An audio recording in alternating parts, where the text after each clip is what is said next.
আল্লাহর নবীজির ইন্তেকালের সময়টা আপনাদের সামনে একটু উপস্থাপন করি। জিবরাইল আমিন নবীজির দরবারে আসছে, হুজুর আপনি কেমন আছেন? আল্লাহ জানতে চেয়েছে, যদিও আল্লাহ সবকিছু ভালো জানেন, তারপরেও আপনি নবীর খোঁজ নেওয়ার জন্য আল্লাহ আমাকে পাঠাইছে। জিবরাইল জীবনের শেষ বারবার আসতেছে।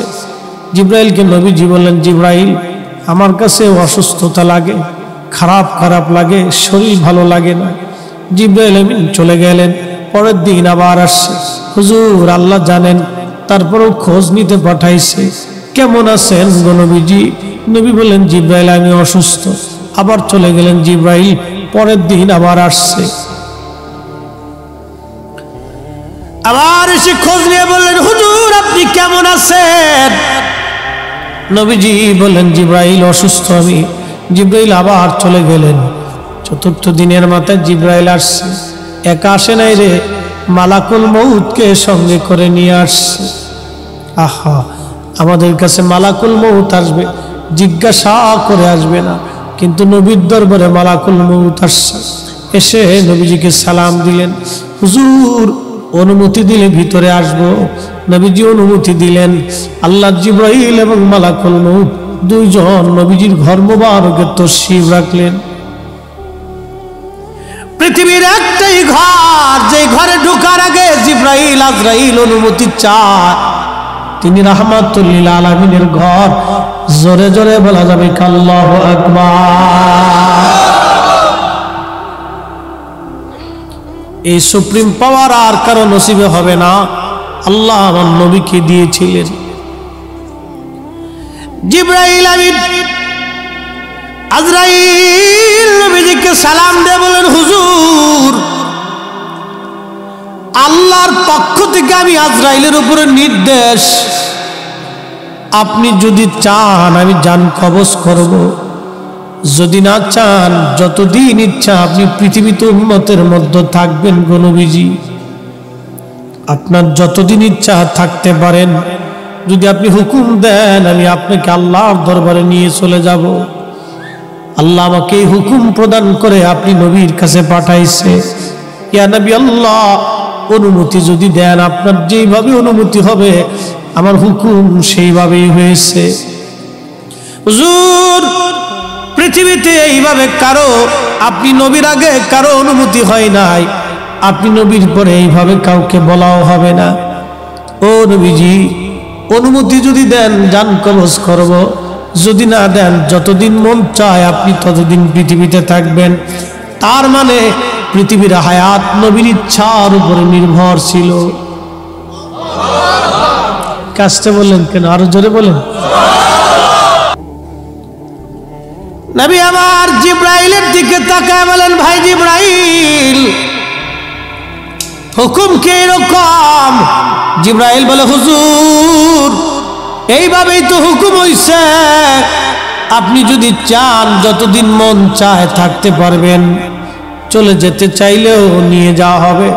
তবে নবীজি আপনার মাশউক আল্লাহ আপনার দিদারে আগ্রহী হয়ে আছে। আহা হা হা হা, জোরে বলা যাবে কি ইয়া রাসূলুল্লাহ? আহা হা, নবীজি কেঁদে ফেললেন। আজরাইল রে আর দেরি কইরো না, পৃথিবীতে আমি আর থাকবো না, আমি আমার মালিকের দিদারে চলে যেতে চাই, আর আমি থাকবো না, মালিকের দিদারে চলে যেতে চাই। আজরাইল আলাইহিস সালাম খুব সতর্কতার সাথে নবীজির বক্ষ মোবারকের উপরে হাত রাখলেন। বুঝতেছেনই তো মরণ বড় কঠিন, বিরাট বড় কঠিন। যখন হাত রাখছে আল্লাহ নবীজির কষ্ট হচ্ছিল। নবীজি ডেকে বলেন, আজরাইল রে আমার তো কষ্ট হয়। আজরাইল বলেন, হুজুর আল্লাহর পক্ষ থেকে আমার উপরে ফরমান, যদি আপনাকে কষ্ট দেয় আমি আজরাইলের জীবন বরবাদ হয়ে যাবে। নবী গো আপনাকে কষ্ট দেওয়া আমার জন্য হারাম। পৃথিবীতে আপনি নবীর মতো এত আশা নেই, জান কবজ আমি কোনোদিন কারো করি নাই, আপনি নবীর পরে আর এত আশা নেই কারো হবে না। নবী গো, আল্লাহর ফরমান, সর্বোচ্চ সতর্কতায় আপনার জান কবজ করতেছি। হুজুর, একটু ধৈর্যই তো ধরতেই হবে, কষ্ট হবে। নবীজি বললেন, আজরাইল রে, জান কবজ এত কঠিন, একটা অনুরোধ করি আজরাইল। বলেন, ইয়া নবী আল্লাহ, আমার উম্মত তো বড় গুনাহগার, আমার উম্মতের জান কবজের সময় আজরাইল আমার উম্মতরে তুমি কষ্ট দিও না। আরে উম্মতের দরদি নবী এই সময় আমাদেরকে ভুলে যান নাই। আমরা উম্মত হয়ে নবী ভুলে গেছি, আমরা উম্মত হয়ে নবী ভুলে গেছি, উম্মত হয়ে নবী ভুলে গেছি। এই সময় নবী আমাদেরকে ভুলে নাই, আমরা উম্মত হয়ে নবী ভুলছি। হায়রে কপাল পোড়া, উম্মত হয়ে নবী ভুলছি। বদনসিব, আমাদের বদনসিব, কপাল বড়ই মন্দ। কি হবে রে আমাদের এই কঠিন মেহশরে, কি হবে রে আমাদের কবরের জিন্দিগিতে, কি হবে রে কঠিন মৌতে। উপায় কি, উপায় কি, আমাদের উপায় কি? নবী ভুলে গেছি। আল্লাহর নবী কেঁদে ফেললেন, আজরাইল, আমার উম্মতের জান কবজের সময় তুমি আমার উম্মতকে কষ্ট দিও না। আজরাইল বলেন, ইয়া নবী আল্লাহ, নবী গো, আপনার উম্মতের জন্য একটা সুসংবাদ আছে। যদি আপনার উম্মত নেককার হয়, আপনার উম্মত যদি আমল সালেহ করে, ভালো আমল করে, হুজুর, একটা মার কোলের মধ্যে বাচ্চা যেভাবে দুগ্ধ পান করতে করতে ঘুমায়া ঘুমায়া পড়ে, একটা মায়ের কোলের মধ্যে একটা বাচ্চা দুগ্ধ পান করতে করতে যেভাবে ঘুমায় পড়ে, নবী গো, আপনার উম্মত নেককার হলে তার মরণটা এরকম হবে, মায়ের কোলের মধ্যে ঘুমাইবে, টের পাইবে না। আহা, চিৎকার মেরে বলা যাবে কে মারহাবা।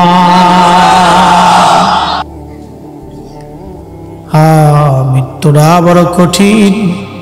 নবীজি একদিন বলতেছিলেন, সাহাবীরা রে, মরণটা কত কঠিন জানুনি, বেঈমানদের মরণ কত কঠিন হবে। সাহাবীরা বলেন, আল্লাহ রাসূলু আলাম, আল্লাহ এবং আল্লাহর নবী ভালো জানে, আল্লাহ এবং আল্লাহর নবী ভালো জানে, আল্লাহ এবং আল্লাহর নবী ভালো জানে। নবী আমার ডেকে বলেন, সাহাবীরা, মরণ, বেঈমানদের মরণ কত কঠিন। একটা উট জবাই ব্যতীত জিন্দা হালতে একটা উটের চামড়া সিলাইলে যেই রকম ব্যথা পায়, যন্ত্রণা পায়, কষ্ট পায়, ওইভাবে পুরা উটটার চামড়া সিলানোর পরে, চামড়া সিলে ফেলে দেওয়ার পরে একটা উটের যেই রকম যন্ত্রণা হয়, ওই উটের আবার চামড়া হবে, আবার তাকে সেলা হবে, আবার চামড়া হবে, আবার সিলানো হবে। এইভাবে 100 বার যদি একটা উটের চামড়া সিলানো জিন্দা অবস্থায়, উটের চামড়া সিলাইলে যেমন কষ্ট হয়, বেঈমানদের মরণটা এর চাইতে বেশি পরিমাণে কষ্ট হবে। এই জন্য দেখবেন, যখন আজরাইল আলাইহিস সালাম বেঈমানের জান কবজ করার জন্য আসে, তখন আজরাইল আলাইহিস সালাম আসার পরে বিকট চেহারা নিয়ে উপস্থিত হয়। আহা, বিকট চেহারা নিয়ে এসে যায় আজরাইল আলাইহিস সালাম। ওই বিকট চেহারা দেখে রুহটা খালি দৌড়াদৌড়ি করে। একবার মাথার তালু থেকে পায়ের তালু পর্যন্ত রুহটা শুধু পালাইতে চেষ্টা করে, কোন দিকে পালাবে, সমস্ত শরীরে দৌড়াদৌড়ি করে। এই জন্য যন্ত্রণার সৃষ্টি হতে থাকে, প্রচন্ড যন্ত্রণার সৃষ্টি হতে থাকে। এই জন্য দেখবেন, কোন মানুষের পায়খানার রাস্তা দিয়ে পায়খানা বের হয়ে যায়, প্রস্রাবের রাস্তা দিয়ে প্রস্রাব বের হয়ে যায়, কোন জনের গলা দিয়ে আপনার বিজলা এসে যায়, কারো জিহ্বা পর্যন্ত বের হয়ে যায়, চোখগুলি বড় বড় বড় বড় হয়ে যায়। কি বা ভয়ঙ্কর, বড় কঠিন। বেঈমানদের মরণ বড় কঠিন। আজরাইল আলাইহিস সালাতু ওয়াস সালাম ওই রূহটাকে ধরার জন্য সারা শরীরের ভিতরে দৌড়ায়, তারপর রূহটাকে কবজ করে নিয়ে আজরাইল আলাইহিস সালাম ওই জাহান্নামী পোশাক তাকে পরাইয়া আসমানের দিকে নিতে থাকে। ফেরেশতারা বলে, ও কার রূহটা নিয়ে যাচ্ছ? এত দুর্গন্ধ, সারা আসমান জগতে দুর্গন্ধ ছড়ায়া যায়, দুর্গন্ধ ছড়ায়া যায়। ফেরেশতারা বলে, এর রূহ কার? এই খবিসকে, এই খবিসের রূহ তুমি কোথায় নিয়ে যাচ্ছ? হো, সারা আসমানে তো দুর্গন্ধ হয়ে গেছে, একবারে খবিস, এই খবিসের রূহ তোমরা কোথায় নিয়ে যাও? তখন তাকে জাহান্নামের মধ্যে নিক্ষেপ করে দেওয়া হয়। হায় হায়, বড় সর্বনাশ, বড় সর্বনাশ। আমার কিছু যুবক ভাইরা অধিকাংশ সময় নাপাক হালতে থাকে, তারা ওযু ছাড়া থাকে, এমনকি প্রস্রাব পায়খানায় ঢিলা কুলুপ ব্যবহার করে না। আমি আমার যুবক ভাইদেরকে বলি, বন্ধু খুবই মনোযোগ দিয়ে শুনবেন, আপনি যে প্রস্রাব করার পরে ঢিলা কুলুপ পানি ব্যবহার করলেন না, ওই অবস্থায় যদি আপনার মরণ হয়, কখন মরণ আসবে আমরা তো কেউ বলতে পারি না। ওই সময় যদি আপনার মরণ হয়ে যায়, বন্ধুরে উপায় কি? উপায় কি? উপায় কি? আপনার উপায় কি হবে? এই কঠিন সময় আপনি নাপাক হয়ে গেলেন, এই সময় তো রহমতের ফেরেশতা আপনার কাছে আসবে না। বড় কঠিন, বড় কঠিন। এই জন্য অনুরোধ করব, প্রস্রাব পায়খানা করার পরে অবশ্যই ঢিলা কুলুপ ব্যবহার করবেন। বিশেষ করে পেশাব করার পরে আপনারা ঢিলা কুলুপ ব্যবহার করবেন, পানি ব্যবহার করবেন, পবিত্রতা অর্জন করে ওযু হালতে থাকার চেষ্টা করবেন। আল্লাহর নবী বলেন, ও আমার উম্মতরা রে, তোমরা শোনো, আল্লাহর হযরতে বেলাল রাদিয়াল্লাহু আনহু মেরাজের রাতে নবীজি দেখলেন বেলাল সামনে সামনে জান্নাতে আগে আগে। জিজ্ঞেস করলেন, বেলাল তুমি কি আমল করো? মেরাজের রাতে তোমাকে জান্নাতের মধ্যে আগে আগে দেখলাম। বেলাল বলে, ইয়া নবী আল্লাহ, ওযু চলে যাওয়ার পরে আমি আবার ওযু করি, ওযু করার পরে আমি 2 রাকাত নামাজ পড়ি। ওযু চলে যাওয়ার পরে আমি ওযু করি, ওযু করার পরে আমি 2 রাকাত নামাজ পড়ি, আমার ওযু চলে গেলে আবার ওযু করি। নবী গো, এই আমল করার কারণে আল্লাহ পাক আমাকে এই মর্যাদা দিয়েছেন। একবার জোরে বলা যাবে কি সুবহানাল্লাহ? কষ্ট হচ্ছে? জান্নাতীদের মরণ কিভাবে হবে? জাহান্নামীদের মরণটা তো এরকম, জান্নাতীদের মরণ কিভাবে হবে? আল্লাহর বুজুর্গ বান্দার কাছে আজরাইল আলাইহিস সালাম আসবে, ইয়া আইয়ুতুহান নাফসুল মুতমাইন্নাহ তুরজিই ইলা রাব্বিকি রাদিয়াতাম মারদিয়া ফাদখুলি ফি ইবাদি ওয়াদখুলি জান্নাতি। জোরে বলা যাবে কি মারহাবা? আল্লাহর নবী বলেন, ও আমার উম্মতরা শোনো, জিবরাইল আজরাইল এসে ডাক দিবে, ইয়া আইয়ুতুহান নাফসুল মুতমাইন্নাহ, হে সন্তুষ্ট আত্মা, হে প্রশান্ত আত্মা, আল্লাহওয়ালা আত্মা, নবীর পাগল আত্মা, বের হয়ে আসো। তুমি বের হয়ে আসো, আল্লাহর সন্তুষ্টির দিকে তুমি চলতে থাকো। তখন এই রূহ দৌড়াবে না, ভয় পাবে না। আজরাইল বলেন, হুজুর, মায়ের কোলের মধ্যে সন্তান যেমন ঘুমায়, ওই সময় আল্লাহওয়ালা বান্দাদের মৃত্যুটা এরকম হয়ে যাবে। আটার দলার ভিতর থেকে যেমন চুল বের করে নিয়ে আসলে আটার দলায় বুঝতে পারে না চুল বের হয়ে যাচ্ছে, ঠিক ওই রকম ইমানদারদের দেহ থেকে রূহ বের হয়ে যাবে। সে ঘুমায়ে পড়বে, বুঝতেই পারবে না রূহ বের হয়ে যা। জোরে বলা যাবে কি মারহাবা? ওই রূহটা নিয়ে আজরাইল আলাইহিস সালাম জান্নাতি পোশাক পরাবে, সারা আসমানে সুঘ্রাণ ছড়িয়ে যাবে। ফেরেশতারা বলবে, হে নেককারের রূহ, কোথায় নিয়ে যাচ্ছ? এ কার রূহ? এতই বা চমৎকার আল্লাহওয়ালা সুঘ্রাণে তামাম আসমান ছড়িয়ে পড়েছে। আল্লাহর সন্তুষ্টির দিকে তাকে নিয়ে চলে যাও, জান্নাতের মধ্যে তাকে নিয়ে চলে যাও। আল্লাহ বলতেছেন, আমার বান্দা, ওয়াল্লাযীনা আমানু ওয়া আমিলুস সালিহাতি ফি রাউযাতিল জান্নাহ। একবার জোরে বলা যাবে কি মারহাবা?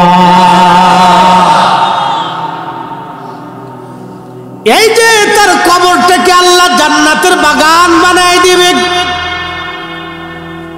ওই ইমানদারের কবর আল্লাহ বলেন ওয়াল্লাযীনা আমানু, যারা ঈমান আনছে, ওয়া আমিলুস সালিহাত, নেক আমল করেছে, আল্লাহ বলেন ফি রাউজাতিল জান্নাহ, তার কবরটাকে আমি আল্লাহ জান্নাতের বাগান বানায় দেব।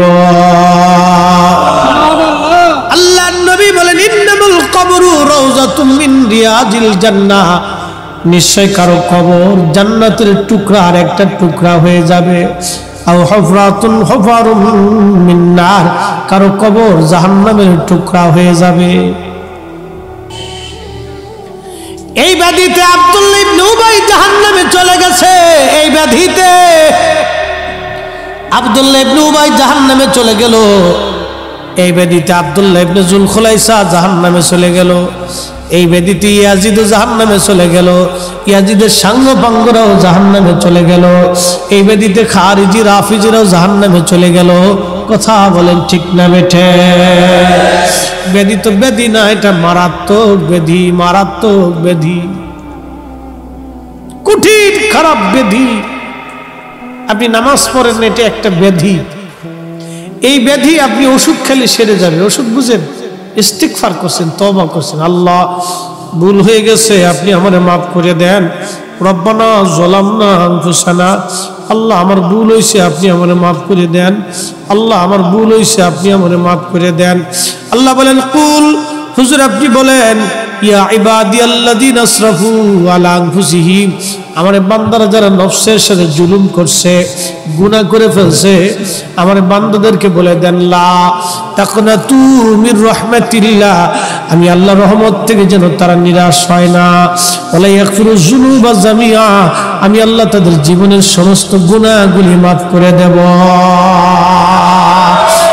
চিৎকার মেরে বলেন না আল্লাহু আকবার। নামাজ না পড়া একটা ব্যাধি, রোজা না রাখা একটা ব্যাধি। এই ব্যাধি ওষুধ খেলে সেরে যাবে, কিন্তু ক্যান্সারও একটা ব্যাধি, ক্যান্সারও একটা ব্যাধি। এই ব্যাধি ওষুধ খেলে ব্যাধি সারে না। নবীর সাথে দুশ্মনী বেয়াদবি করা একটা ব্যাধি, নামাজ না পড়া একটা ব্যাধি, রোজা না রাখা একটা ব্যাধি, কিন্তু আমার নবীর সাথে বেয়াদবি করা একটা ব্যাধি। বাজার নামাজ পড়েন নাই, তওবা করছেন, মাফ হয়ে যাবে। আমার নবীর দরবারে বেয়াদবি হয়েছে, তওবা হইলেও মাফ হবে। জোরে বলেন, আরো জোরে। কোন ঔষধ কথা কন না কেন, কোন ঔষধ ঔষধ ঔষধ নাই। আল্লাহ বলে লা তারফাউ আসওয়াতাকুম ফাওকা সাওতিন নবী ওয়ালা তাজহারু লাহু বিল কওলি কাজহরি বাদিকুম লিবাদিন আন তাহবাতা আমালুকুম আন তাহবাতা আমালুকুম আন তাহবাতা আমালুকুম।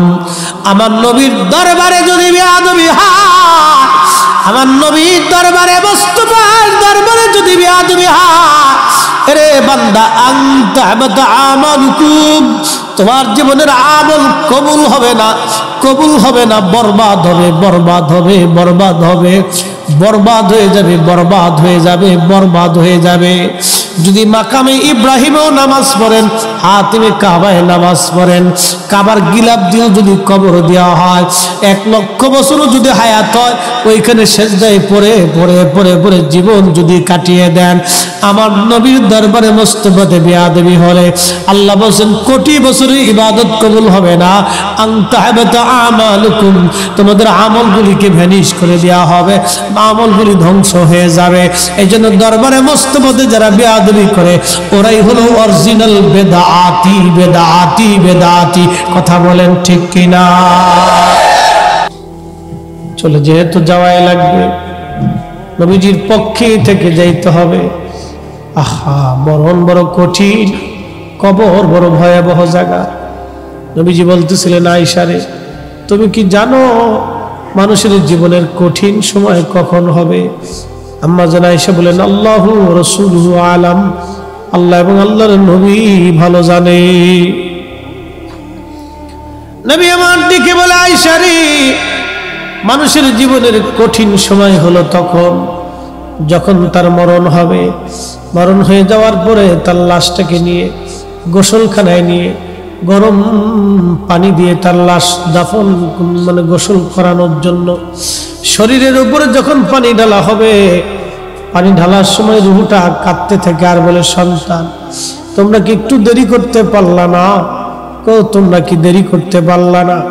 আমি বাবা জীবনের একটা বড় সময় তোমাদের মাঝে কাটাইছি, আর আমি আর মৃত্যুবরণের পরপরে দ্রুত গতিতে তোমরা আমাকে কবরের দিকে নিয়ে যাচ্ছ। আমি তো দেখতেছি আমার ওই কবরটা জাহান্নামের টুকরা হয়ে গেছে। তোমরা আমাকে তাড়াতাড়ি গোসল দিও না। গোসল দিচ্ছ তোমরা আমার শরীরে ধীরে ধীরে ধীরে ধীরে পানি ঢালো। আমার কষ্ট হয়, আমার কষ্ট হয়। রুহটা কাঁদতে থাকে। কেন কষ্ট হয় জানেননি? মৃত্যু বড় কঠিন। মৃত্যু মানুষের রুহ যখন বের হয় তখন সমস্ত শরীরে শিরায় শিরায় শিরায় শিরায় শিরায় শিরায় মৃত্যুর যন্ত্রণা ভোগ করতে থাকে। মৃত্যু বড় কঠিন। মানুষের প্রত্যেকটা শিরায় শিরায় মরণের যন্ত্রণা আসে। আল্লাহ নবী ডেকে বলে, আয়েশা রে, যখন ওই রুহটা কাঁদতে থাকে কিন্তু দুনিয়ার কোনো মানুষ এবং জিন তার কান্না শোনে না, অন্যান্য মাখলুকগুলি তার কান্না শুনতে থাকে, শুধু মানুষ এবং জিন তার কান্না শুনতে পায় না। যখন তাকে খাটিয়ার ভিতরে করে কাঁধে করে মানুষ কবরের দিকে নিয়ে যায় তখন ওই মৃতদেহ কাঁদতে থাকে। রুহ কাঁদে আর বলে, সন্তান রে, দেরি করতে পারলা না। আমি জীবনে কত বছর তোমাদেরকে আগলায় রাখছি। আমার কোলে না ঘুমাইলে তুমি ঘুমাও নাই, আমাকে না দেখলে তোমার ভালো লাগে নাই। আমি বাবা রোদ বৃষ্টি ঝড় তোমার উপেক্ষা করে, আমি মা আমার জীবনের কত সুখ আহ্লাদকে উপেক্ষা করে আমি তোমার জন্য বাড়িঘর বানাই আসছি। সন্তান রে, এই বাড়িতে একটু রাখার সুযোগ আমার হলো না। আমাকে এই বাড়িতে তোমরা রাখতে চাইলে না, খুব দ্রুত গতিতে আমাকে কবরের দিকে নিয়ে যাচ্ছ। ও সন্তান, একটু কি দেরি করা যায় না? আমার কবরটা তো বড় ভয়াবহ হয়ে রয়েছে। সাপ বিচ্ছু রাস্তাখানা রয়েছে, জাহান্নামের টুকরা হয়ে গেছে। সন্তান রে, অপেক্ষা করো, ধীরে ধীরে আমাকে নাও। আল্লাহর নবী বলেন, ওই সময় রুহটা চিৎকার মেরে মেরে কাঁদতে থাকে, কিন্তু সন্তানরা দুনিয়ার মানুষ এবং জিন তার কান্না শোনে না। এই সিচুয়েশন আমাদের পূর্ববর্তী সবার হয়েছে, আমাদেরও হয়তো হবে। আরে কত ভয়াবহ! আল্লাহর নবী বলেন, আয়েশা রে, তারপরে জানো কোন মানুষের জন্য কঠিন সময় কখন? আল্লাহর নবী বলেন, আয়েশা শোনো, যখন কবরে নামানোর জন্য দুইজন লোক কবরে নামে তখন ওই রুহটা কাঁদে আর বলে, হয়তো দুইজন আমার সঙ্গে সঙ্গী হয়ে কবরে যাবে। যখন দুইজন তাকে কবরের লাশটাকে কবরের মধ্যে নামায় দুইজন উঠতে থাকে, কবরের উপরে উঠে চলে আসে, তখন ওই রুহটা আরো কাঁদতে থাকে। আরে ভাবছিলাম এই দুইজন তারা আমার সঙ্গে যাবে, কিন্তু এরাও চলে যাচ্ছে। যখন বাঁশ দেওয়া হয়, মাটি দেওয়া হয়, তখন রুহটা কাঁদতে থাকে আর বলে, সন্তান ফিরে চলে যায় না, আমার এই ঘরটা আবারও ভয়াবহ হয়ে গেছে। সন্তান রে, সারা জীবন একটা ঘরের মধ্যে আমরা কাটাইলাম, এত তাড়াতাড়ি তো আমাকে জুদা করে দিলা, এত তাড়াতাড়ি আমাকে কবরের ঘরে পাঠাই দিলা। ওই কবর দেখে বান্দা এইভাবে কাঁদতে থাকে, খুবই কান্না করতে থাকে। আল্লাহ নবীজি ডেকে বলে, মানব এবং জিন ব্যতীত সৃষ্টি সব তার কান্না শুনতে থাকে, কিন্তু কেউ বলতে পারে না। আয় হায়, কি সর্বনাশ! যখন বান্দার কবরস্থ করে সব মানুষ চলে আসে, তখন ফেরেশতারা এসে ওই মৃত্যু ব্যক্তির রুহু দেহের ভিতরে রুহুটা আবার ফিরিয়ে দিয়ে ওই মৃত্যু ব্যক্তিকে কবরের ভিতরে বসায় মুনকার নাকির দুইজন ফেরেশতা থেকে প্রশ্ন করে, মার রাব্বুকা, তুমি বলো তোমার রব কে? ওমা দীনুকা, বলো তোমার দিন কি? মা কুনতা তাকুলু ফি হাক্কি হাযার রাজুল, আমার নবীকে সেই দিন দেখায় বলা হবে, বলো এই লোকটা সম্পর্কে তুমি কি বলতে, তোমার আকীদা কি ছিল তুমি বলো।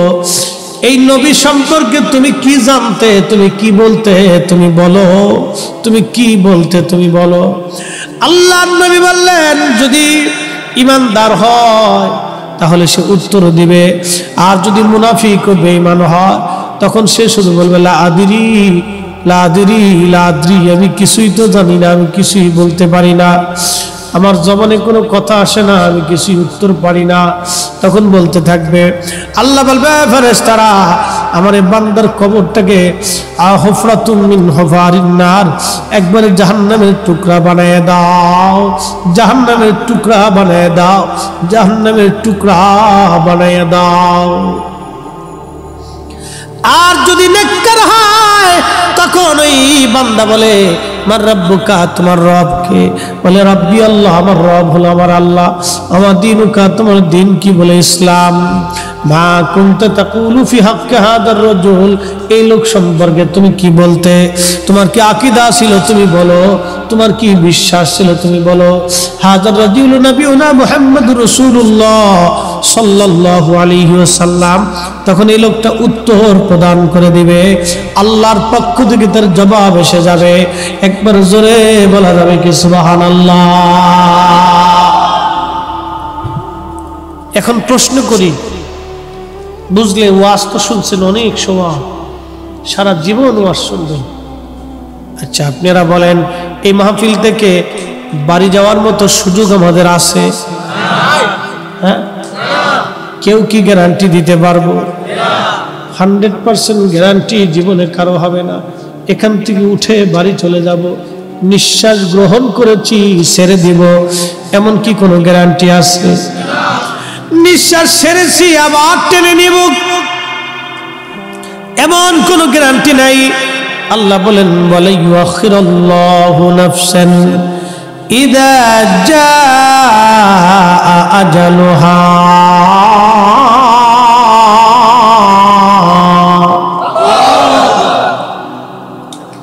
আল্লাহ বলেন বান্দা সময় শেষ, এক সেকেন্ড আগেও না পরেও না, আগেও না পরেও না, আগেও না পরেও না, আগেও না পরেও না, সময় শেষ। চলে আসা লাগবে আমি আল্লাহর কাছে, চলে আসা লাগবে তোমাকে। খুব মনোযোগ দিয়েন, যদি তাই হয় আজকে যদি আমি ফরিদি সাহেবের মরণ হয়ে যায়, আমাকে দেশের বাড়ি নিয়ে যাওয়া হবে, আগামীকাল সন্ধ্যার আগে আমাকে কবরস্থ করার জন্য সবাই চেষ্টা করবে, কারণ সন্ধ্যার পরে কেউ ঝামেলা রাখতে চাবে না, সন্ধ্যার আগেই কবরস্থ করার চেষ্টা করবে। সন্ধ্যার আগেই যদি কবর হয় তাহলে সন্ধ্যার ভিতরেই আমাকে সওয়াল জবাবের জন্য সম্মুখীন করা হবে। তাই যদি হয় যুবক বন্ধু বাবাজি, বুঝে যান, শিখে যান, শুনে যান, আগামী দিনের কবরের প্রশ্নের জবাব দেওয়ার জন্য আপনি প্রস্তুত আছেন কিনা, এই চিন্তা যদি অন্তরে আসে তাহলে এই কাজ হয়ে যাবে। আগামী সময়ে কবরের 3টা প্রশ্নের জবাব দিতে পারবেন কিনা, এই চিন্তা যদি মগজে আসে তাহলেই কাজ হয়ে যাবে। চিন্তা মগজে যদি আসে, হযরত উসমান গনি জিন্নুরাইন রাদিয়াল্লাহু তাআলা আনহু কবরের পাশে যাইয়া দাঁড়ায় দাঁড়ায় জিয়ারত করতেন আর কাঁদতে থাকতেন, কাঁদতে থাকতেন, থরথর থরথর থরথর করে কাঁদতে থাকতেন। সাহাবায়ে কেরাম বলতেন, হুজুর আল্লাহ পাক আপনাকে জিন্নুরাইন বানাইছে, নবীজি 2টা নূর কন্যাকে আপনাকে শাদী দিয়েছে। ওগো উসমান গনি, দুনিয়া থেকে জান্নাতের সার্টিফিকেট আপনি পেয়েছেন, আল্লাহর নবী আপনাকে শহীদ বলে ঘোষণা দিয়েছেন।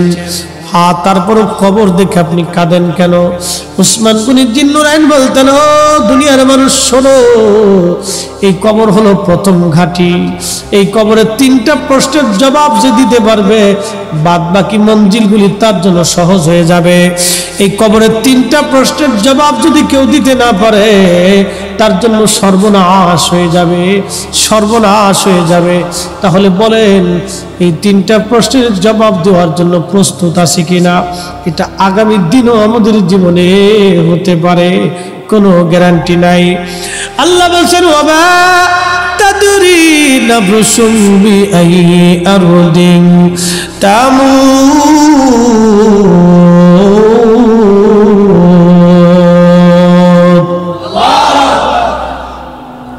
বান্দা কখন কোন জায়গা কোন হালতে মারা যাবে, বান্দা কখন কোন হালতে কোন জায়গা মারা যাবে, আল্লাহ ছাড়া কেউ জানে না, আল্লাহ ছাড়া কেউ জানে না।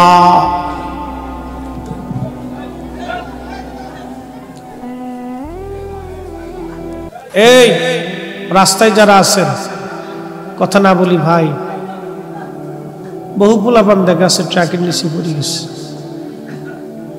আমি আমার দিকে তাকান, আউলিয়া কেরামের মজলিস এটা আদবের জায়গা, কথা বলেন ঠিক কিনা?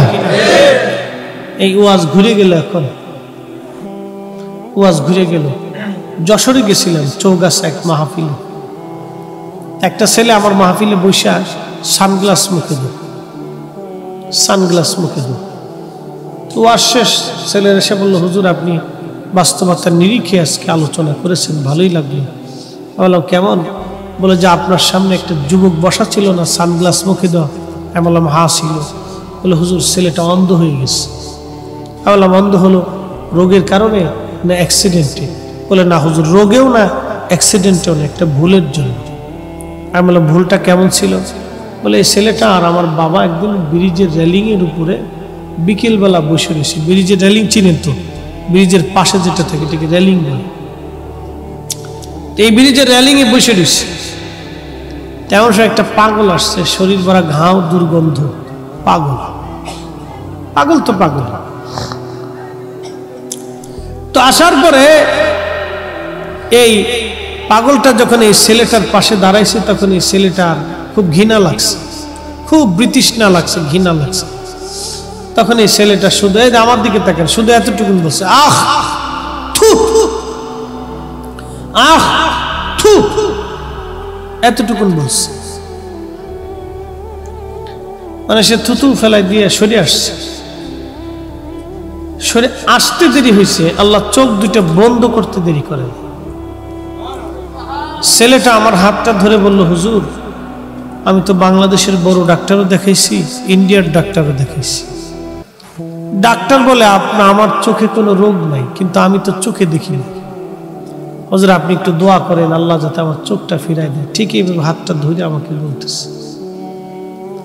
আমি বললাম ভাইরে, তুমি চোখে দেখো না, এটাও সত্য। ডাক্তার বলে তোমার চোখে রোগ নেই, এটাও সত্য। তোমাকে যেই মালিক তোমার চোখ বন্ধ করে দিয়েছে, এই মালিক চোখ ফিরানো ছাড়া পৃথিবীর কেউ তোমার চোখ ফিরিয়ে দিতে পারবে না। দেখেন বেয়াদবির ফসল কি। সব জায়গায় ফাজলিমি চলে না, আউলিয়া কেরামের মজলিসে এখানে ফাজলিমি চলে না। আপনি জানেন না আল্লাহর কোন ওলিকে আল্লাহ এত পরিমাণে ভালোবাসেন, তার জীবনের কোন আমল, কোন কাজ আল্লাহর কাছে বেশি পছন্দ হয়েছে আপনি বুঝতেই পারবেন না। আপনি জানবেনই না আল্লাহ কাকে পছন্দ করে, কখন কোন হালতে পছন্দ করে, এটা আপনি বলতেই পারবেন না। আল্লাহ ক্ষমা করে দিক সবাইকে, আমিন। সবাই জোরে বলেন না আমিন। আপনি বলতেই পারবেন না। তা আমি তাকে একটা পরামর্শ দিয়ে বললাম, ভাই তুমি চোখে দেখো না, এটাও সত্য। তোমার চোখে রোগ নেই, এটাও সত্য। তবে তোমাকে একটা পরামর্শ দিই বন্ধু। বললো হুজুর বলেন। আমি বললাম তুমি তো অন্ধ হয়ে গেছো, চোখে দেখোই না, তো তাহাজ্জুদের সময় তুমি উঠবা। তাহাজ্জুদের সময় উঠে তুমি সেজদার মধ্যে পড়ে কাঁদতে থাকবা। যতদিন তোমার চোখ না ফিরে আসবে ততদিন তুমি ওই সময় কাঁদবা, আল্লাহর কাছে দরখাস্ত করবা, দেখো যদি মালিক তোমাকে ক্ষমা করে চোখ ফিরাই দেয়, তাছাড়া পৃথিবীর কোনো ডাক্তার তোমার চোখ দিতে পারবে না। এটা একবারে বাস্তব, আমার চোখের দেখা। এই আমি আমার চোখকে ফাঁকি দিতে পারবো না। আমার সামনে ছেলেটা এসে আমার কাছে দোয়া চেয়ে আমার কাছ থেকে পরামর্শ নিচ্ছে, একবারে চোখে দেখে না, কোনো রোগ নেই, কিচ্ছু নেই, কিন্তু দেখে না। আপনি এর কি সমাধান দেবেন বলেন তো? এটা আমার চোখে দেখা। আমি তো আমার চোখকে ফাঁকি দিতে পারবো না ভাই, চোখে দেখা। এরকম হয়ে যায়। আমি যুবকদেরকে বলবো, আমরা যেন মুরব্বীদের সাথে বেয়াদবি না করি, এটা খুব খেয়াল রাখতে হবে। বাবা মার সাথে যেন কখনো বেয়াদবি না হয়, সর্বনাশ। যদি একবার আল্লাহর দরবারে হাত তুলেই বসে তো সর্বনাশ হয়ে যাবে। যদি একবার বলেই বসে যে আল্লাহ আমার সন্তানের জন্য আমি আক্ষেপ করতেছি, আমার থেকে উঠাই নিয়ে যাও, সরাই নিয়ে যাও, ওকে কোনোদিন শান্তি দিও না, আমাকে শান্তি দেয়নি, তাহলে আর জীবনেও কোনোদিন সুখ আসবে না। কোটি টাকার মালিক হবে, হ্যাঁ আপনাকে ছেলে জুতা দিয়ে পিটাবে, না হয় মেয়ে জুতা দিয়ে পিটাবে, না হয় বউ জুতা দিয়ে পিটাবে, কোনোদিনও শান্তি আসবে না। কোটি কোটি টাকার মালিক দেখেছি অনেক, স্ত্রী জুতা দিয়ে পিটাইতেছে, high high high. Crore crore টাকার মালিক, ছেলে জুতা দিয়ে পিটাবে। কোটি কোটি টাকার মালিক, ইন্ডাস্ট্রিয়াল গ্রুপের মালিক, ছেলে জুতা দিয়ে পিটাইতেছে। কি বলবেন? এর জীবনে এই কোটি টাকার মালিক হয়ে লাভ কি বলেন তো? হ্যাঁ, কি ফায়দা আছে জীবনে বলেন? এই জন্য আপনাদেরকে অনুরোধ করব, এমন কিছু আমল আছে যেগুলি আমাদের করাটা খুবই জরুরি। তার ভিতরে একটা আমলের নাম হলো আদব। একটা আমলের নাম কি? জেনে বলেন, আদব। এই আদবটা আমাদের জন্য জরুরি। পুরান ঢাকার মানুষের একটা গুণ কি জানেন? এরা মুরব্বীদেরকে খুব সম্মান করে। চাচা, দাদা, মুরব্বী। মুরব্বী সামনে এলে ছেলে খুব দুষ্ট, কিন্তু মুরব্বী সামনে এলে আর কথা কইব না, চাচা এসে চাচা। এরা মুরব্বীদেরকে খুব সম্মান করে। তো মুরব্বীদের প্রতি আমাদের সম্মান বোধ যতদিন থাকবে, সমাজ ততদিন সুন্দর থাকবে। আমাদের যুবকরা ততদিন রাস্তা খুঁজে পাবে। আর যদি যুবকরা মুরব্বীদেরকে সম্মান দিতে না জানে, ছেড়ে দেয়, তাহলে যুবকদের ভবিষ্যৎ নষ্ট হবে। এই জন্য আপনাদের বাচ্চাদেরকে আপনারা সবসময় এই আদব লেহাজের ভিতরে, আদবের ভিতরে আপনারা রাখার চেষ্টা করবেন। আদব খুব দামি জিনিস, এটা খুব দামি জিনিস। আল্লাহ রসুল বলেছেন, আমি উম্মতকে আদব শিক্ষা দেওয়ার জন্য পৃথিবীতে আসছি। আল্লাহ রসুলের নিজের এত আদবওয়ালা ছিলেন, নিজে এত আদবওয়ালা ছিলেন, তার একটা বাস্তব ঘটনা আপনাদের সামনে উপস্থাপন করি। হুজুরের ধাত্রীমাতা ছিলেন হযরত হালিমাতুস সাদিয়া, দুধ পান করতেন। এই ধাত্রীমাকে নবীজি কিভাবে আদব দেখাইতেন, সম্মান করতেন দেখেন। মদিনাতে একদিন সাহাবায়ে কেরাম নিয়ে নবীজি বসে রয়েছে। তো এমন সময় হঠাৎ করে একজন মহিলা আসছে, দূর থেকে হেঁটে হেঁটে আসতেছে, বৃদ্ধা একজন নারী। সাহাবায়ে কেরাম দেখলেন যে হুজুর দাঁড়ায় গেলেন, সাহাবায়ে কেরাম দাঁড়িয়ে গেলেন। আল্লাহর নবীজি তার গা মোবারকের উপরে চাদর ছিল, এই চাদর আল্লাহর নবীর সামনে বিছাই দিলেন। নবী নিজে বিছাইলেন, চাদর বিছাই দিলেন। মহিলা যত কাছে আছে, আল্লাহর নবী দাঁড়িয়ে রয়েছেন, চাদর বিছাই দিলেন। মহিলা আসছে, চাদরের উপরে দাঁড়াইছে, চাদরের উপরে বসছে, সাহাবায়ে কেরাম সরে গেলেন। মহিলাটা কি যেন বলল, নবীজি খুব বিনয়ের সাথে তার কথা শুনলেন, মাথা নেড়ে নেড়ে নেড়ে নেড়ে তার জবাব দিলেন। মারহাবা বলেন, আরো জোরে বলেন। কি যেন বললেন, নবীজি মাথা নেড়ে নেড়ে নেড়ে নেড়ে বিনয়ের সাথে জবাব দিলেন। মহিলাটা আবার দাঁড়াইলেন, নবীজিও দাঁড়াইলেন। মহিলা যতক্ষণ পর্যন্ত দেখা যাইতেছিল নবীজি তার পথের দিকে তাকায় রইলেন। যখন চোখের আড়াল হয়ে গেলেন, প্রিয় নবীজি সাহাবায়ে কেরাম এসে বললেন, হুজুর আজকে একটা দৃশ্য বুঝতে পারলাম না। বলো কি? বলে, হুজুর এই নারীটা কে যে আপনি নবীর চাদর বিছাই দিলেন, আর সে চাদরে এসে বসলো, আপনি বিনয় বিনয় কথা বললেন। নবী আমার ডেকে বলে, সাহাবীরা রে, এই নারী হলো সেই নারী, আমি আমার মায়ের আদর বেশি দিন নসিব হয় নাই, যেই নারী আমার দুগ্ধ পান করায় মায়ের ভালোবাসা দিয়ে বড় করেছিলেন তিনি হালিমাতুস সাদিয়া। জোরে বলা যাবে কি মারহাবা।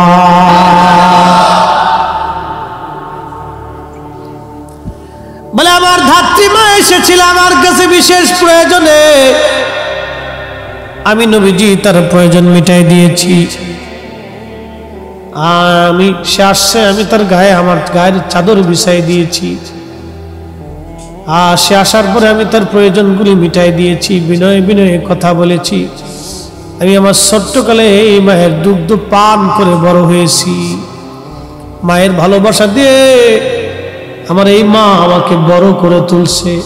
যুবক, নবী থেকে শিখে যাও, নবী থেকে শিখে যাও, নবী থেকে শিখে যাও। ওয়াসাল কারণীর মা ছিল অন্ধ, অন্ধ, চোখে দেখতো না মা। একটা মা সন্তানকে যেমন লালন পালন করে, ওয়াসাল কারণী তার মাকে ওইভাবে লালন পালন করত। মার গোসল করাইতো, মারে খাওয়াই দিত, মার কাপড় চোপড় ধুয়ে দিত, মাকে কাঁধে করে নিয়ে দিক দিগন্তর ঘুরে বেড়াইতো। যেখানেই যাইতো ওয়াসাল কারণী মাকে কাঁধে করে নিয়ে ঘুরে বেড়াইতো। এই একটা আমলের কারণে আমার আল্লাহ তাকে এতটাই মর্যাদা দিয়েছেন যে নবীর খেদমতে আসতে না পারলেও আমার নবীজি তাকে সাহাবায়ে কেরামের ভিতরে অনন্য মর্যাদা দিয়েছেন। একবার জোরে বলা যাবে কি মারহাবা।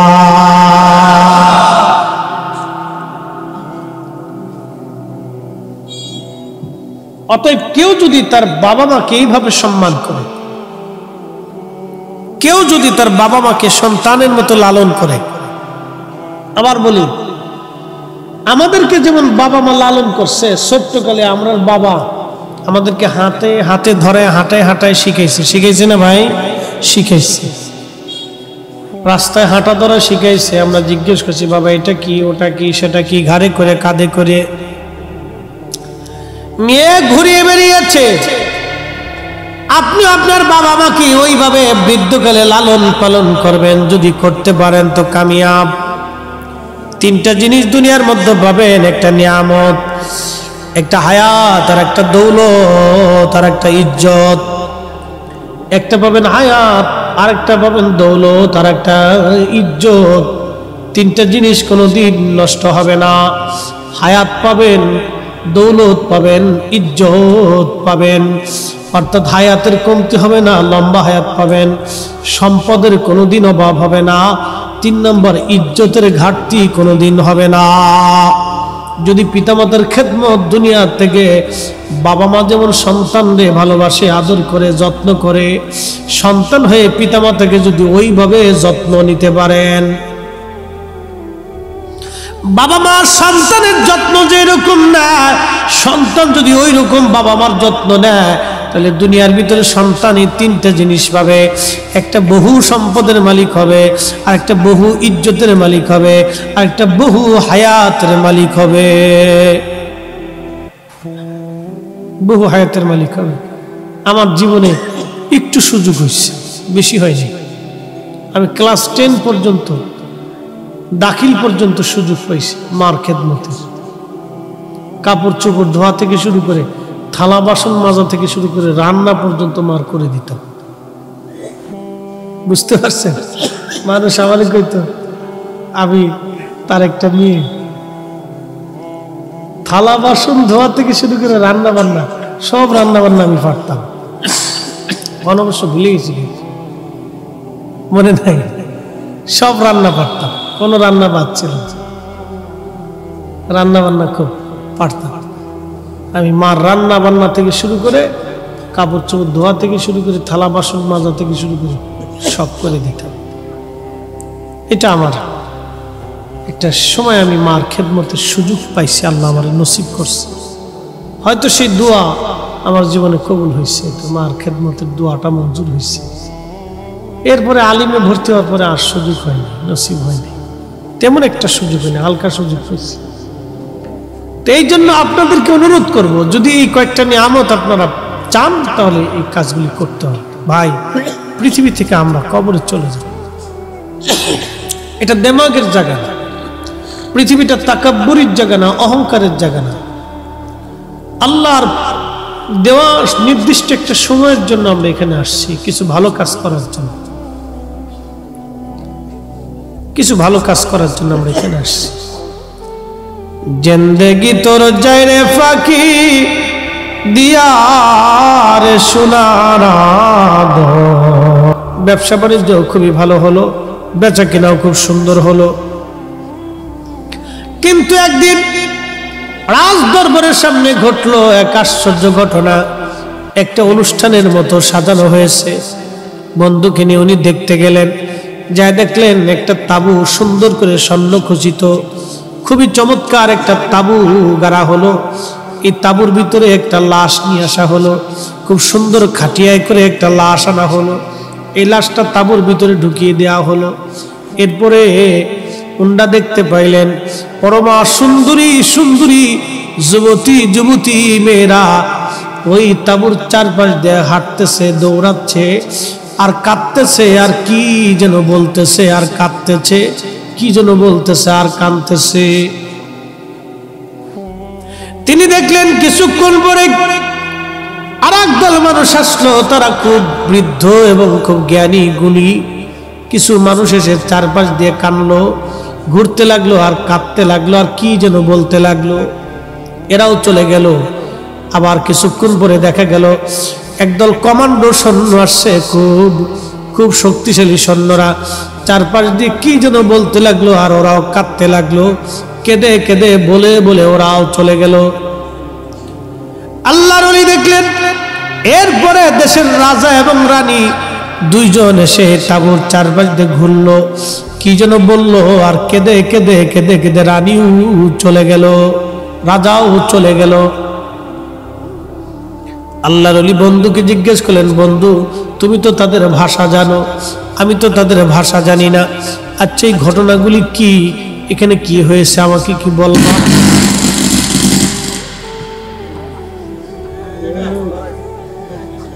মনে হয়েছে যে এখানে বোমা মারছে, তাই মনে হচ্ছে কারেন্টের শক করছে। চিন্তা করে কি এক বিপদে। না আমি ভাবছি এখানে কারেন্টের শক মার করে ঝামেলা চলছে।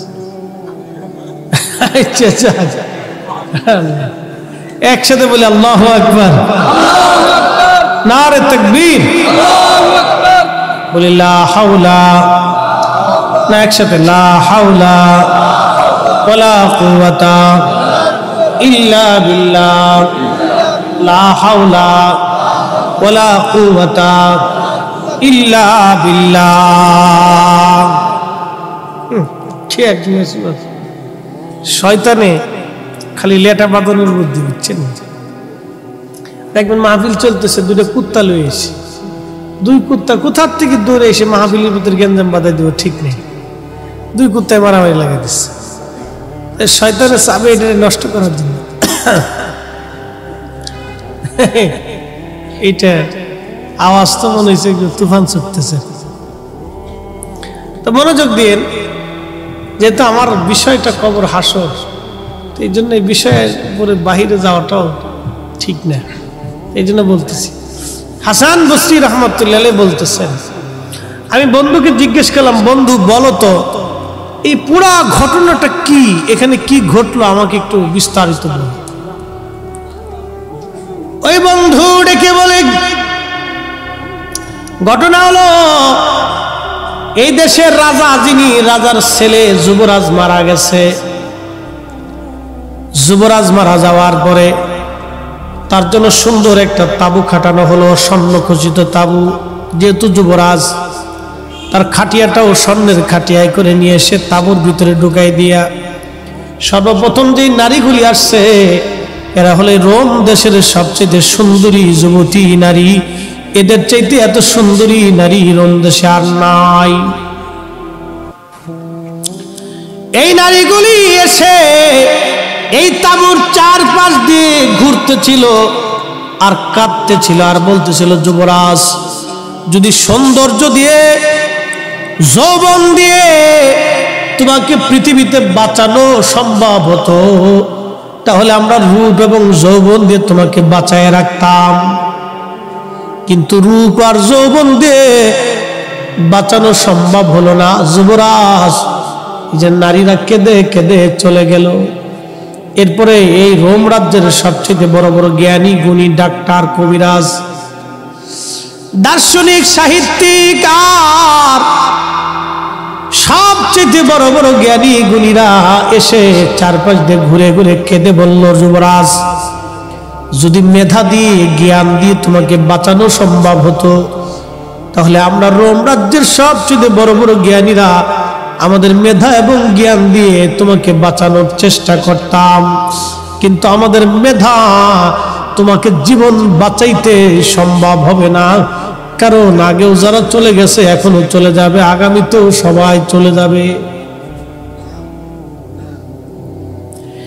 এরপরে এই দেশের সবচেয়ে বড় বড় কমান্ডো সৈন্য যারা, শক্তিশালী যুদ্ধবাজ সেনা যারা, তারা চারপাশ দিয়ে ঘুরল আর কেঁদে কেঁদে বলল, যুবরাজ যদি রণকৌশল দিয়ে, যুদ্ধের কৌশল দিয়ে তোমাকে যুদ্ধ করে আমাদের সমস্ত সৈন্যদের জীবন দিয়েও যদি তোমাকে বাঁচানো সম্ভব হতো তাহলে আমরা জীবনের সমস্ত রক্ত ঝেড়ে দিয়ে তোমাকে বাঁচানোর চেষ্টা করতাম, কিন্তু তোমাকে এমন একজন নিয়ে চলে গেছে তার বিরুদ্ধে যুদ্ধ করার মতো কোনো শক্তি আমাদের নাই, অতএব তোমাকে বাঁচাইতে পারলাম না। ওরাও এই কথাগুলি বলে চলে গেল। এরপরে রাজা আর রানী দুইজন এসে চারপাশ দিয়ে ঘুরল আর বলল, যুবরাজ এদেশের বাচ্চা আমরা, আমি নিজে বাচ্চা, তোমার মা রানী, তুমি আমাদের একটা মাত্র সন্তান, আজকে তুমি কবরে মরে গেলা, আমাদের এই পৃথিবীর রাজত্ব যে দিয়ে দিয়ে দিয়ে যদি তোমাকে বাঁচানো সম্ভব হতো, যুবরাজ রে আমি মা আমি বাবা তোমাকে বাঁচানোর চেষ্টা করতাম, কিন্তু না, আমাদের রাজত্ব দিয়েও তোমাকে বাঁচানো সম্ভব হবে না, এই জন্য তোমাকে আমরা বিদায় দিলাম। তখন আল্লাহর ওলি বললেন, না রে, আর হারানো বুঝার বাকি নাই, আমি স্বর্ণের ব্যবসা করব না, দুনিয়াকে আমি লাথি মারলাম, যে দুনিয়ার পিছনে দৌড়াইয়া পৃথিবীতে বেঁচে থাকাই যাবে না, সম্ভব হবে না, তাহলে এই দুনিয়ার পিছনে আমি কেন দৌড়াবো? এই দুনিয়া আমার আর লাগবে না, আমি এই মালিকের পিছনে দৌড়াবো যে মালিকের দরবারে ফিরে যাওয়া লাগবে। ইন্না লিল্লাহি ওয়া ইন্না ইলাইহি রাজিউন। নিশ্চয় আমরা আল্লাহর জন্যই আসছি, আল্লাহর কাছ থেকে ফিরে চলে যাব মালিকের কাছে।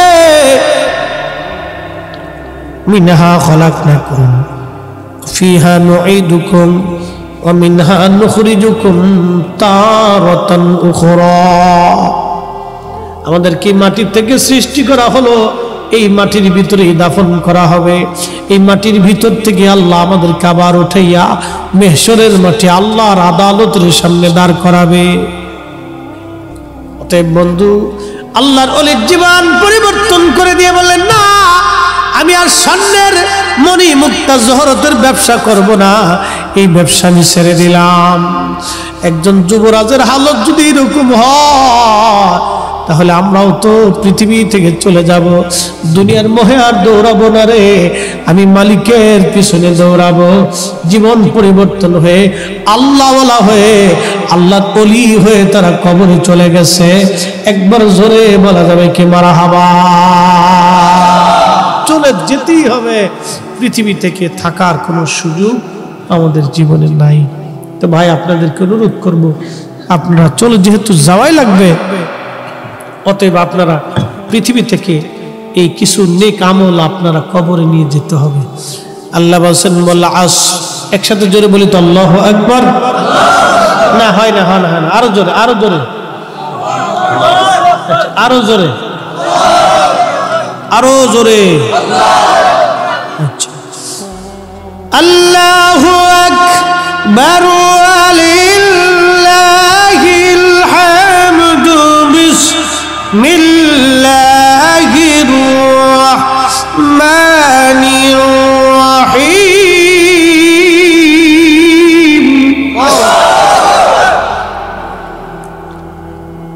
ওয়াল আসরি ইন্নাল ইনসানা লাফি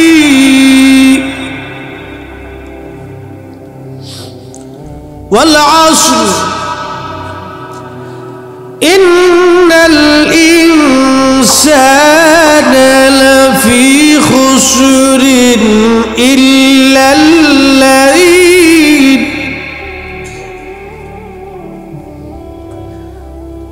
ইল্লাল্লাযীনা আমানু ওয়া আমিলুস সালিহাত। সময়ের কসম করি মানুষগুলি ভুলের মধ্যে আছে। দুই শ্রেণী ব্যতীত, ইল্লাল্লাযীনা আমানু, যারা ঈমান আনছে, ওয়া আমিলুস সালিহাত, যারা নেক আমল করছে, এই দুই শ্রেণী ব্যতীত সব মানুষগুলি ভুলের মধ্যে আছে। আপনাদেরকে প্রশ্নের জবাব দিব। একটা হাদিস শুনে যে মানুষের মরণের পরে যখন কবরের কাছে দাঁড়াবেন, তাড়াহুড়া করে চলে আসবেন না। মানুষের মরণের পরে অনেক জায়গা দেখবেন, বেশিরভাগ এটা হয় ওয়াহাবি অধ্যুষিত এলাকায়। কি কথা বলেন, ঠিক কিনা? এই তাড়াতাড়ি যান, চলে যান, চলে যান, চলে যান, এখানে থাকেন না, আর এখানে আর কোনো কাজ নাই, জানাজা হয়ে গেছে, চলে যান, চলে যান, তাড়াতাড়ি তাড়ায় দেয়। এটা ভুল। আল্লাহর নবী কবরের পাশে দাঁড়াইতেন। নবীজি বলতেন, উম্মত, মানুষের ইন্তেকালের পরে তার কবরের পাশে দাঁড়ায় ইস্তিগফার করবা। কত সময়? একটা উট কুরবানি দিয়ে, আমার দিকে তাকান, মাশাআল্লাহ, খুব জরুরি। মানুষের ইন্তেকালের পরে তার কবরের পাশে কত সময় দাঁড়িয়ে দোয়া করতে হবে? নবীজি বলছেন, একটা উট কুরবানি দিয়ে চামড়া সিলাইয়া গোশত বানাইয়া গোশত বন্টন করতে যে সময় লাগে, কত সময় লাগে? কন? হ্যাঁ, গরু কয় ঘন্টা লাগে? একটা গরু কুরবানি দিয়ে বানাইয়া বন্টন করতে কত সময় লাগে? হ্যাঁ, আপনি তো সৌদি আরব থাকছেন, উট কত সময় লাগে? উট উট উট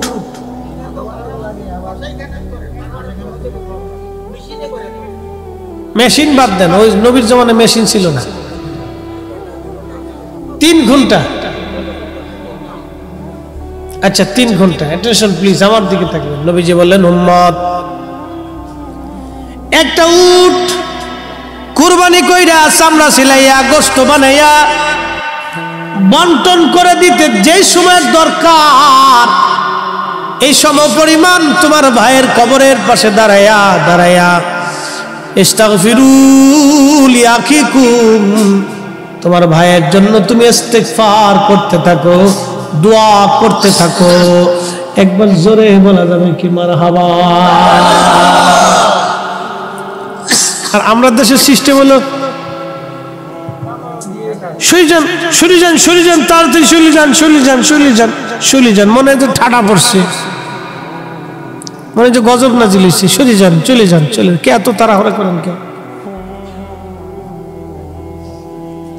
হ্যাঁ, সব উল্টা পাল্টা, জগতে উল্টে গেছে। আল্লাহর নবী বললেন কি, আর উম্মত করলো কি? হযরত উসমান গনি জিন্নুরাইন মিশকাতুল মাসাবির মধ্যে হাদিস আসছে, আল্লামা ইমাম নববী রিয়াজুস সালিহিনের ভিতরে একটা বাব করেছেন, দুআউ লিল মাইয়িত বাদা দফানিহি। এই বাবের ভিতরে একটা হাদিস আনছেন। হযরত উসমান গনি জিন্নুরাইন বলেন, আমরা এক সাহাবীর কবর, আমরা এক সাহাবীকে কবরস্থ করলাম। কবরস্থ করার পরে নবীজি কবরের পাশে দাঁড়ায় রইলেন। আল্লাহর নবী বলেন, ইস্তাগফিরু লিআখিকুম, তোমরা তোমার ভাইয়ের জন্য ইস্তিগফার করতে থাকো, কেননা কিছুক্ষণ পরে তার কবরে মুনকার নাকির আসবে, তাকে প্রশ্ন করবে, তার প্রশ্নের জবাবটা যাতে সহজ হয়ে যায় সেই জন্য তোমার ভাইয়ের জন্য ইস্তিগফার করতে থাকো, দোয়া করতে থাকো। একবার জোরে বলা যাবে কি মারহাবা? দোয়া চলবে? জোরে বলেন, চলবে? এটা কি আমাদের তরিকা না নবীর তরিকা? যারা বেদাত বলতেছে বুঝতে পারো নিজে বেদাতি। কথা বলেন ঠিক কিনা? নিজেই বেদাতি। মনোযোগ দিয়ে। উসমান গনি জিন্নুরাইন বললেন, সাহাবা ইকরাম জিজ্ঞেস করলেন, ইয়া নবী আল্লাহ, আমরা তো জানাজা পড়ছি, আমরা তো জানাজা পড়ছি, নবীজি বললেন এই জন্যই দোয়া করবা যে কিছুক্ষণ পরে তোমার ভাইয়ের কবরে মুনকার নেকির আসবে, প্রশ্ন করবে, যাতে প্রশ্নের জবাব সহজ হয় সেই জন্য দোয়া করবে। ওরা আবার যুক্তি দিবে। ওরা যুক্তি দিবে কি জানেন? যে সারা বছর নামাজ রোজা করে নাই, জিকির ফিকির ওয়াজ ধর্মকর্ম মানে নাই, তাহলে তার কবরের দ্বারায় দোয়া করলে লাভ কি? তাকে জিজ্ঞেস করবেন ভাই লাভ কি লোকসান, সেটা তো তোমার আর আমার নীতিতে চলে না, এটা নবীর নীতিতে চলে। কি কথা বলেন, ঠিক কিনা? নবী যেখানে লাভ বলছে সেখানে লাভ হবে। নবী বলছেন তোমার ভাইয়ের কবরের পাশে দাঁড়ায় ইস্তেগফার করো, তোমার ভাইয়ের কবরের প্রশ্নের জবাব সহজ হবে। ধর্ম তো আর তোমার কাছ থেকে শিখি নেই, ধর্ম শিখছি নবীর কাছ থেকে।